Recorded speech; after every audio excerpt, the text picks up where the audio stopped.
Bail is a rule, jail is an exception. అంటే jail అనేది చాలా మినహాయింపుగా వాడాలి, అక్కడక్కడ వాడాలి. చాలా వరకు బెయిల్స్ గ్రాంట్ చేసే ప్రయత్నంలోనే కోర్ట్స్ ఉండాలని కూడా ఈరోజు సుప్రీంకోర్టు వ్యాఖ్యానించింది.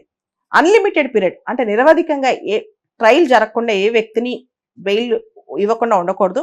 అది ప్రాథమిక హక్కులకు విరుద్ధం అని కూడా సుప్రీంకోర్టు ఈరోజు వ్యాఖ్యానించడం జరిగింది. ముఖ్యంగా మనీష్ సిసోడియా లాంటి వాళ్ళు అప్పిలేట్స్ ఎవరైతే ఉన్నారో వాళ్ళకి సామాజికంగా సమాజంలో చాలా బలమైన మూలాలు ఉన్నాయి, డీప్ రూట్స్ ఉన్నాయని, వాళ్ళు పారిపోయే అవకాశం తక్కువ ఉంది, అయినా కానీ కండిషన్స్ పెట్టైనా సరే మనం బెయిల్ ఇవ్వచ్చు కదా అని చెప్పింది అనమాట.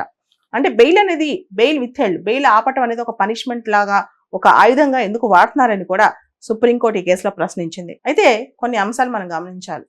Presumption of innocence till the guilt is proved.